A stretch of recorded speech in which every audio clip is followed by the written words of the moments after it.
CPIM Kunnamkulam area സമ്മേളനത്തിന് പതാക ഉയർന്നു. കേച്ചേരി സിറ്റി മഹലിൽ പ്രത്യേകം തയ്യാറാക്കിയ PN സുഖദേവൻ നഗറിൽ മുതിർന്ന പാർട്ടി അംഗം MA വേലായുധൻ പതാക ഉയർത്തി. ജില്ലാ കമ്മിറ്റി അംഗം M ബാലാജി താൽക്കാലിക അധ്യക്ഷനായി.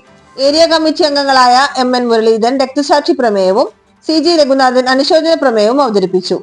സംഘാടക സമിതി ചെയർമാൻ TC സെബാസ്റ്റ്യൻ സ്വാഗതം പറഞ്ഞു. CPIM സംസ്ഥാന സെക്രട്ടേറിയറ്റ് അംഗം ഡോക്ടർ PK ബിജു ഉദ്ഘാടനം ചെയ്തു.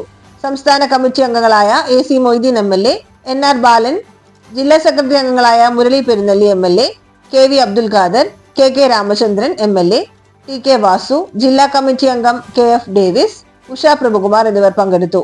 M Balaji, Sita Raveendran, MB Praveen, PM Suresh എന്നിവരടങ്ങിയ പ്രസീഡിയം സമ്മേളനം നിയന്ത്രിക്കുന്നു.